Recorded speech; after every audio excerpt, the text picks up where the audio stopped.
الرحمن الرحيم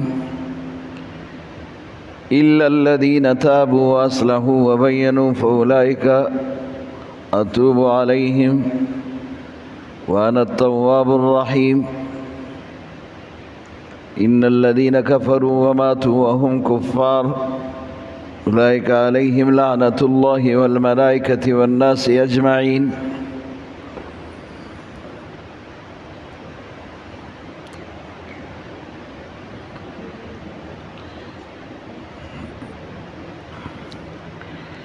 إن الذين يكتمون ما أنزلنا من البينات والهدى من بعد ما بيناه.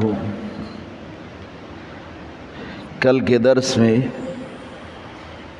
کتمان حق اور اس کی سزا کا ذکر ہے. جو حق چھپاتا ہے اس پر لعنت،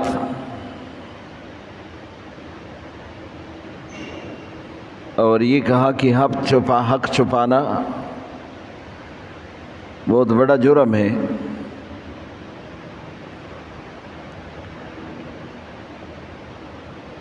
اب اللہ پاک نے ان لوگوں کو مستثنا کر دیا لعنت اور عذاب سے جو اپنے برے فعل سے توبہ کر کے اور اس کے بعد اپنی اصلاح کر کے حق بیان کرنے لگ جاتے ہیں. اس پر ان کی مغفرت کر دی جاتی ہے، اس کا توبہ قبول کیا جاتا ہے.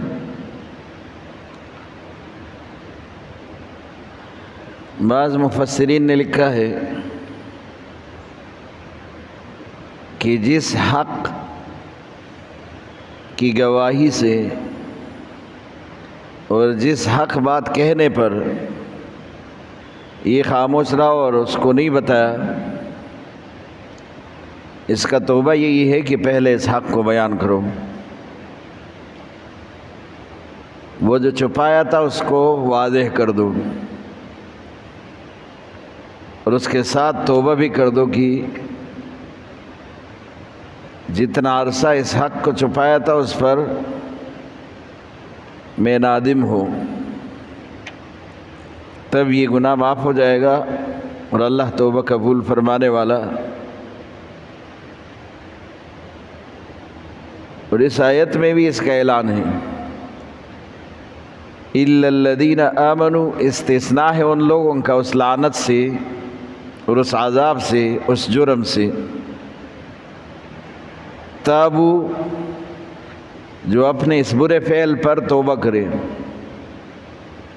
وَأَصْلَحُوا، اور اصلاح کرے اپنی.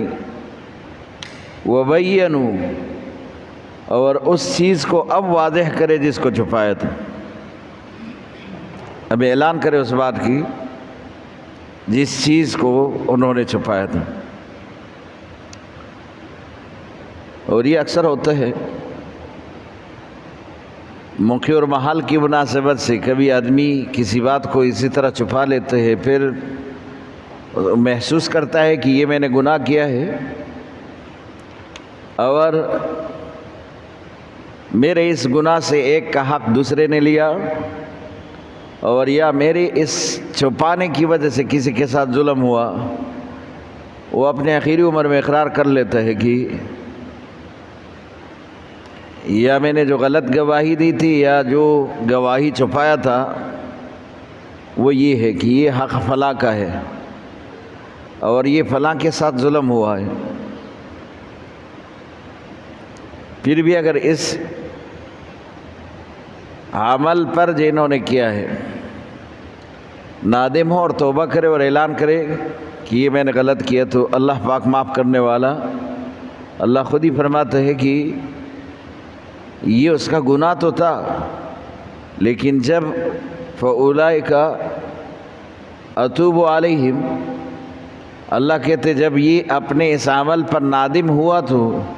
اللہ کہتے ہیں کہ میں ان کا توبہ قبول کرتا ہوں. وَأَنَا التَّوَّابُ الرَّحِيمُ، اور میں ان سے یہ توبہ ان کے اس گناہ پر ان کا یہ معذرت اور ان کا یہ ندامت قبول کر کے ان کو معاف کر دو۔ اور اللہ فرماتے ہیں انا التواب الرحیم، میں تو مستقل توبہ قبول کرنے والا مہربان رب ہوں۔ معنی یہ کہ اگر ایک آدمی ایک بار کسی گناہ سے توبہ کرے اور پھر اس سے گناہ صادر ہو جائے تو یہ نہیں کہ دوبارہ اس کی مغفرت نہیں ہوگی۔ انسان ہے، خطا کار ہے اور اس سے گناہ ہوتا ہے، بار بار ہوتا ہے، تو اللہ ایک دن کے لیے تو نہیں غفور الرحیم، اور اللہ کا توبہ قبول کرنا یہ صرف ایک دن کا نہیں ہے۔ تو اس لیے اللہ فرماتے ہیں کہ میں ہر بار ان کا توبہ قبول کرتا ہوں۔ اور انسان توبہ اس نیت سے نہ کرے کہ پھر یہ گناہ کرے گا، پھر جو ہے اسی طرح اللہ سے معافی مانگے گا۔ توبے کے وقت یہ نیت ہو پھر تو توبہ ہی نہیں۔ توبے میں تو عزم ہے کہ میں آئندہ یہ گناہ نہیں کروں گا، اور پھر آگے اگر دوبارہ بھول چوک ہو جائے اور اس سے گناہ ہو جائے صادر، تو پھر اس پر بھی نا امید نہ ہو جائے کہ میں نے پہلے ایک دفعہ توبہ کیا تھا اور آپ دوبارہ کیا کرو۔ اللہ کل بھی غفور الرحیم تھا، آج بھی غفور الرحیم، کل بھی توبہ قبول کرنے والا، آج بھی توبہ قبول کرنے والا، دوبارہ توبہ کر لے، اور دوبارہ اس عزم کے ساتھ کہ اللہ جو اس دفعہ غلطی کیا ہے اگلے دفعہ نہیں کروں گا، اور پھر توبہ کر کے اپنے آپ کو معاف کروائے۔ اور صلحاء بزرگوں کے اقوال سے تو یہ معلوم ہوتا ہے کہ کوئی مسلمان جس کے ذمے گناہ کبیرہ ہو اس پر رات ہی نہیں گزر سکتی جب تک کہ وہ اپنے گناہ کبیرہ کا توبہ نہ کرے۔ تو مسلمان کی شان یہ ہے کہ اس پر رات آئے اور یہ اپنے اس گناہ پر ندامت کے ساتھ اللہ سے استغفار کرے کہ ایسا نہ ہو کہ کل کے دن میں اس دنیا میں نہ ہوں اور میرے ذمے یہ گناہ ہی نہ رہ جائے، تو آج ہی توبہ کر لے۔ تو یہ بزرگوں کے اقوال ہیں۔ وہ کہتے ہیں کہ کوئی مسلمان یہ ممکن ہی نہیں کہ ایمان کی حالت میں ہو اور اس کے گناہ کبیرہ اس کے ذمے رہ گیا اور وہ رات اس حال میں گزارے کہ توبہ نہ کیا ہو۔ حسنات الابرار سیئات المقربین۔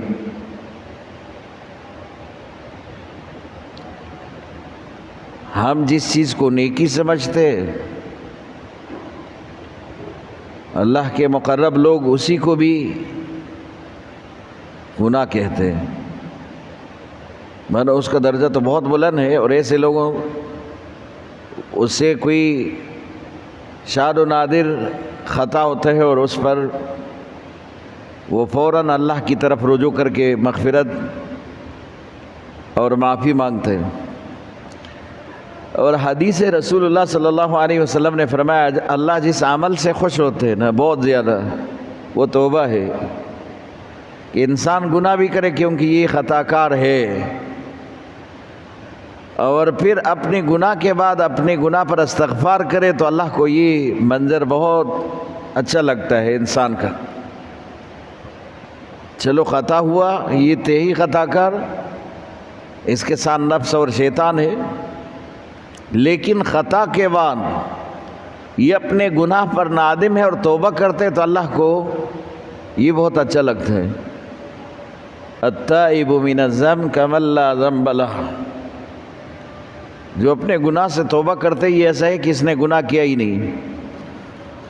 اور ایک حدیث ہے، حدیث قدسی، جس میں اللہ خود ہی فرماتے ہیں یا عبدی لو بلغت ذنوبک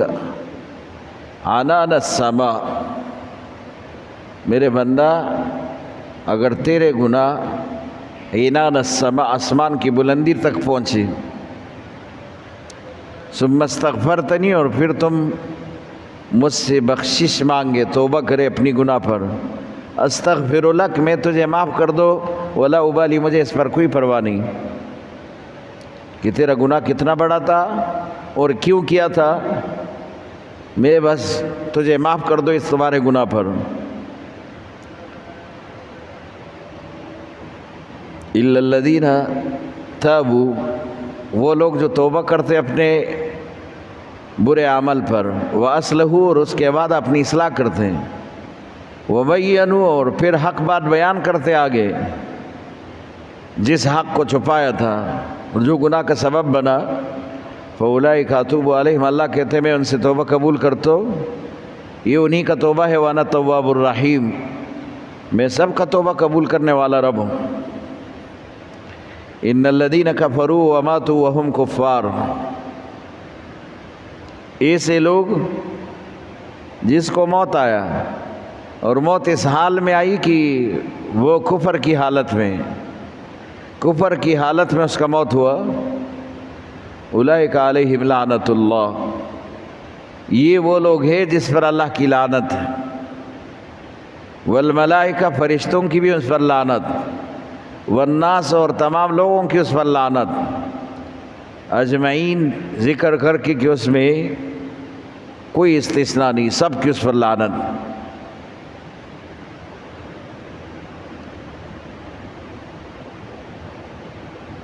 اس سے معلوم ہوا کہ جس کی کفر پر موت واقعہ نہ ہوا ہو، یا آپ کو معلوم ہی نہیں کہ اس کا خاتمہ کفر پر ہے یا ایمان پر، تو ایسے شخص پر لعنت نہیں بھیج سکتے، اور جو واضح ہو چکے کہ کفر کی حالت میں اس کی موت آئی، ابو جہل ہے، نمرود ہے، شداد ہے، حامان ہے، فرعون ہے، عتبہ ہے، شیبہ ہے، اسی طرح کے بڑے بڑے کفاروں کے سردار، ان کی موت یقینی طور پر کفر کی حالت میں آئی ہے، اور یہ بات واضح ہو چکی ہے، تو پھر آپ یہ کہہ سکتے شداد علیہ اللعنہ، ابو جہل علیہ اللعنہ،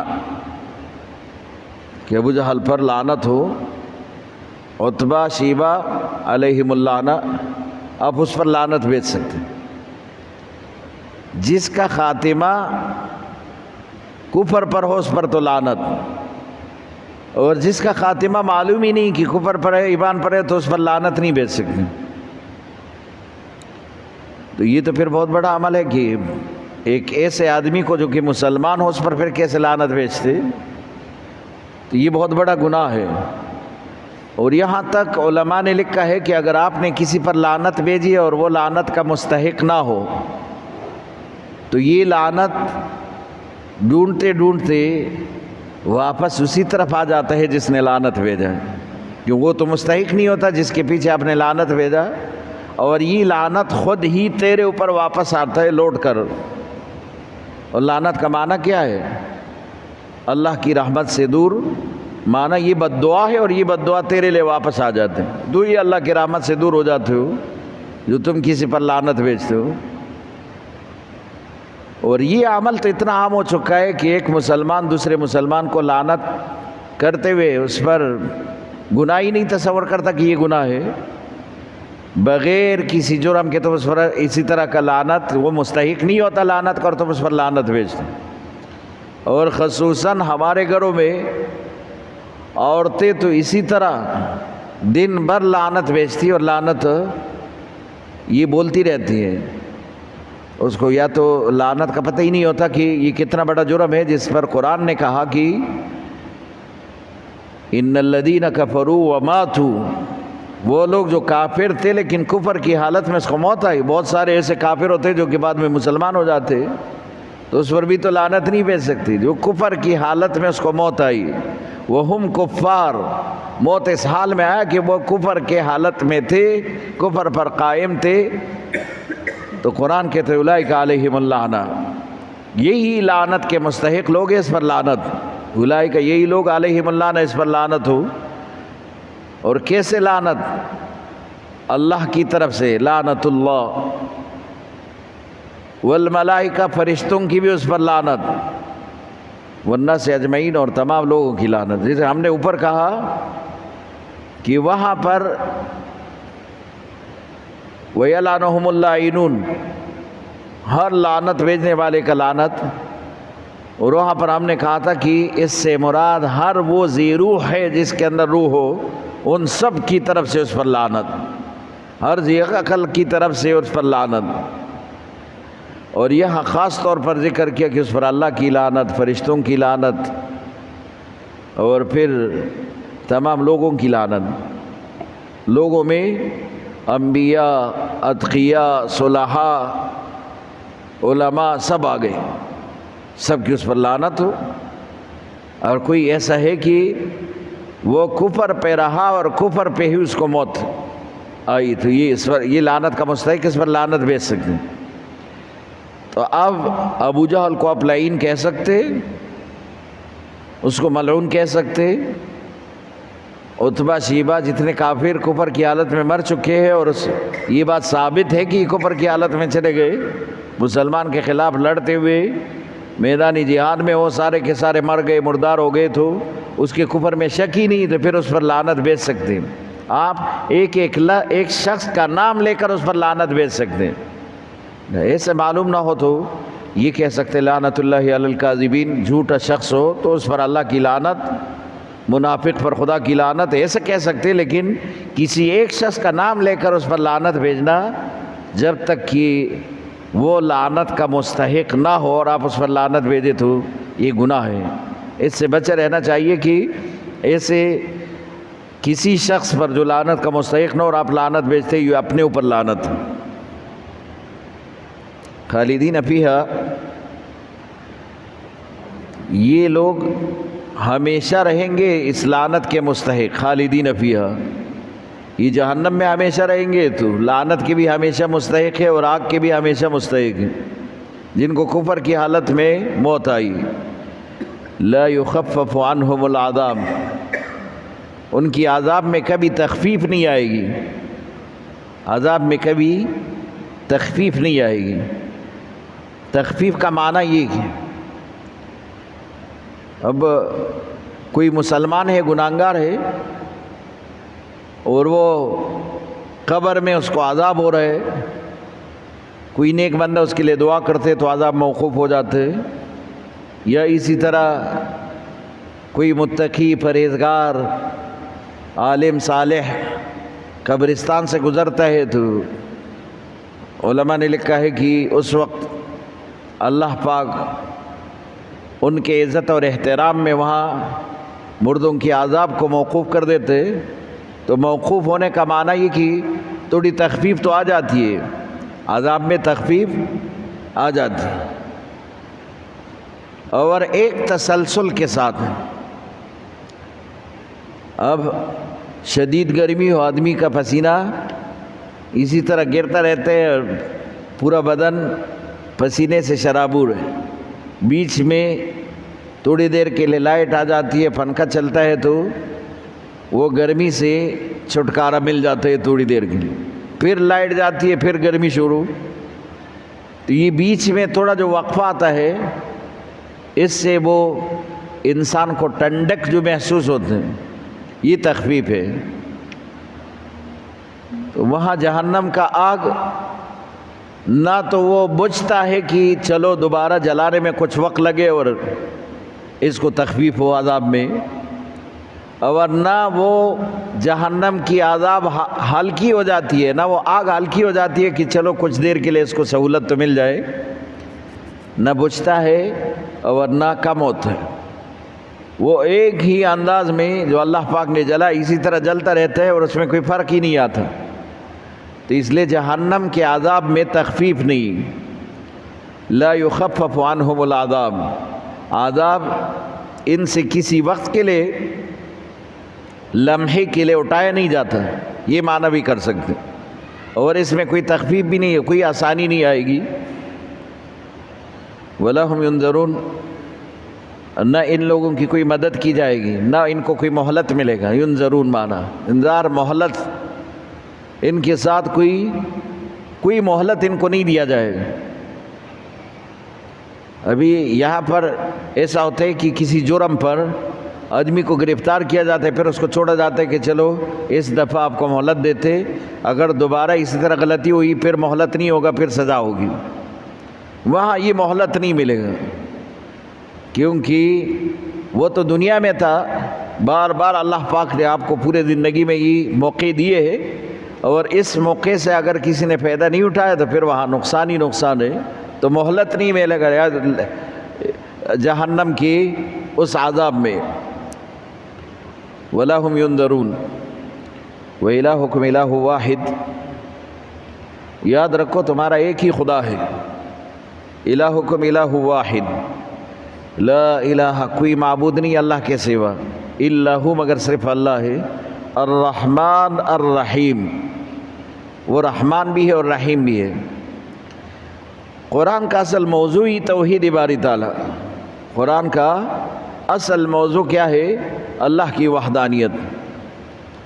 اور ہمارا کلمہ ایمان بھی کیا ہے؟ کلمہ توحید ہے، لا الہ الا اللہ محمد الرسول اللہ، اللہ کے سوا کوئی معبود نہیں، اور محمد صلی اللہ علیہ وسلم اللہ کے رسول ہے۔ ہم اشہد اللہ الہ الا اللہ واشہد ان محمدًا عبدہ ورسولہ، سب سے پہلے اللہ کی وحدانیت کا اقرار کرتے تب جو ہے آدمی ایمان والا بن جاتا ہے۔ تو توحید باری تعالیٰ یہ قرآن کی موضوع ہے، اللہ کی وحدانیت۔ تو اللہ کہتے ہیں الہکم الہ واحد، تمہارا خدا ایک ہے، اور قرآن نے خود ہی دلیل کے طور پر دوسرے جگہ بتایا کہ پورا کائنات اور نظام چلانے والا صرف ایک اللہ ہے، لو کان فیہما آلہۃ الا اللہ لفسدتا، اگر کائنات میں دو خدا ہوتے رہا تو دنیا کا نظام ختم ہو جاتا، اور دنیا کا نظام چل رہا ہے تو یہ بھی شاہد اور گواہ ہے اس پر کہ اللہ ایک ہے۔ اور دو خدا ہوتے، ایک خدا دوسرے خدا کے کسی نہ کسی رائے پر اختلاف تو کرتا، ایک خدا کہتا میں بارش برساتا ہوں، دوسرا خدا کہتا کہ میں نہیں برساتا اس وقت، ایک خدا کہتا کہ میں فلاں کو ابھی موت دیتا ہوں، دوسرا خدا کہتا میں اس کو زندگی دیتا ہوں۔ تو دونوں خدا آپس میں اس اختلاف کی وجہ سے کبھی تو جھگڑتے نا، اور اس کی جھگڑے کی وجہ کیا بنتی؟ زمین اور کائنات اور نظام دنیا کا یہ بگڑ جاتا، خراب ہو جاتا، ختم ہو جاتا۔ نظام چل رہے تو اس کا معنی یہ کہ ایک خدا ہے، دو خدا چل ہی نہیں سکتے۔ دنیا میں آپ نے نہیں دیکھا ایک آدمی سپر پاور بنتا ہے اور وہ اپنے قوت پر، اپنے طاقت پر غرور اور تکبر شروع کرتے ہیں، وہ پھر کیا کرتے؟ وہ ملک کا حکمران ہو تو دوسرے حکومت سے لڑنے لگتے، وہ اپنے دوسرے کو تابع کرنا چاہتے، وہ دوسرا بھی بادشاہ ہے، وہ بادشاہ پھر اس بادشاہ کا اگر قوت میں اس سے کم بھی ہے تو مقابلہ کرتے ہیں، اور دونوں بادشاہ آپس میں لڑتے ہیں تو اس میں سے ایک کو فتح ایک کو شکست ہو جاتے، تو ظاہر ہے جس کو فتح ہوتے ہے وہ کامیاب، اور جس کو شکست ہوتے ہے اس کا ملک بھی سارا پورا ٹکڑے ٹکڑے ہو جاتے ہیں، اور اسی طرح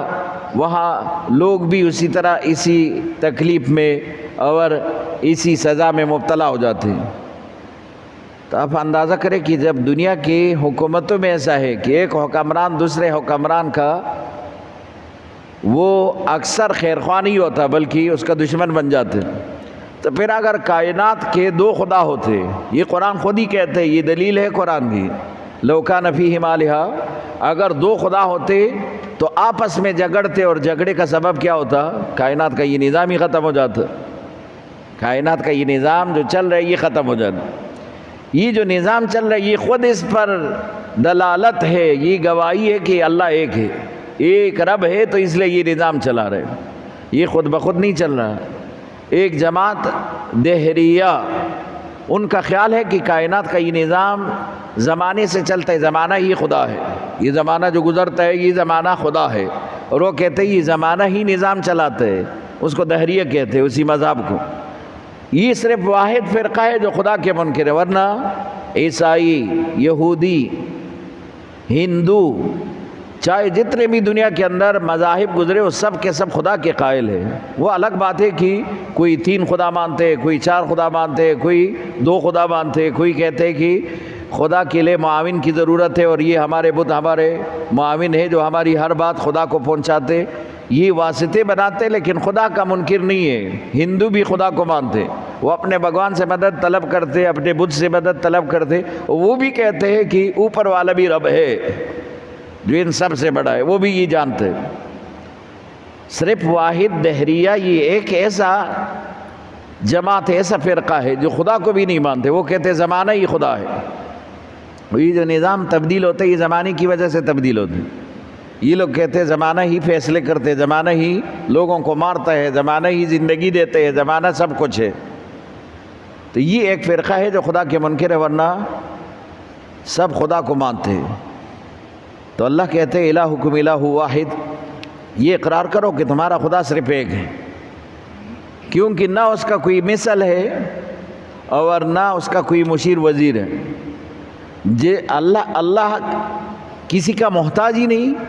اس کو ضرورت ہی نہیں مشورے کی، تو پھر مشیر رکھنے کا پیدا کیا جب اس کو ضرورت ہی نہیں مشیر کا۔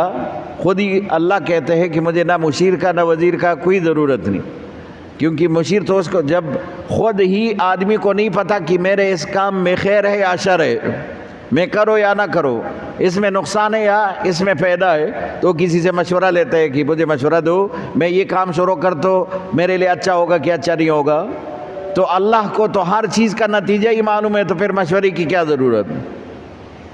یہ تو ہمارے لیے حکم ہے شاورہم فی الامر، رسول اللہ کو کہا تم لوگوں سے مشورہ لیا کرو، اس میں آسانی ہوگی، لیکن خدا کو مشورے کی ضرورت نہیں، وزیر کی ضرورت نہیں۔ اللہ خود کہتے ہیں میں تمہاری شہرک سے زیادہ تمہارے قریب ہو، اگر تم نے کوئی بات کرنی ہے مجھ سے براہ راست کرو، مجھ سے ہی براہ راست کلام کرو بات، اور مجھ سے براہ راست اپنی ضروریات مانگو، مجھے وزیر کی بھی ضرورت نہیں۔ اسی طرح کسی رابطے کا بیچ میں کوئی ضرورت نہیں کہ آپ کسی ربط کے لیے کسی کو منتخب کرے،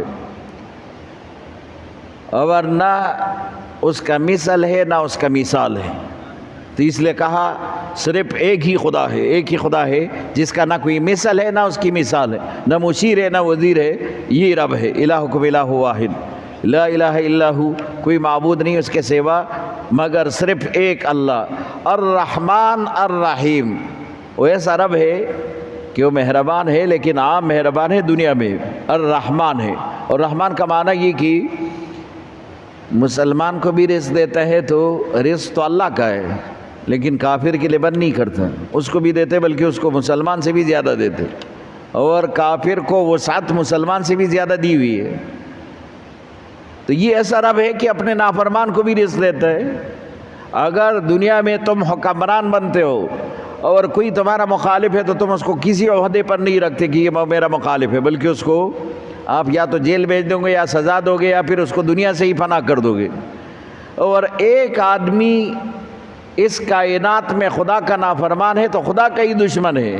اور پھر بھی اللہ اس کو رزق دے رہے، اتنا بڑا رب ہے۔ وہ پھر بھی اپنے اس منکر کو، اپنے اس کافر کو، اپنے اس دشمن کو بھی رزق دیتا ہے، اس لیے رحمان ہے۔ اس کی رحم عام ہے سب کے لیے، مسلمان کے لیے بھی، کافر کے لیے بھی، فاجر فاسق کے لیے بھی۔ اور رحیم اس کے ساتھ ذکر کیا کہ ایک وقت ایسا آئے گا کہ اللہ صرف رحیم ہوگا۔ رحیم مانا اس کی خاص رحم ہوگی، اور خاص رحم یہ آخرت میں ہوگا، صرف مسلمان کے لیے اللہ کا رحم ہوگا، پھر کافر پر نہیں ہوگا۔ پھر مسلمان کے لیے رحیم ہوگا، کافر کے لیے قہار جبار، اس کو سزا میں مبتلا کر کے اس کو پکڑے گا اور اس کو جہنم میں پھینکے گا، اور مسلمان کو رحمت کی نگاہ سے دیکھے گا۔ تو آخرت میں اللہ کی صرف رحمت کی نگاہ مسلمان کے لیے، وہاں کسی کافر کے لیے، نافرمان کے لیے نہیں ہوگی۔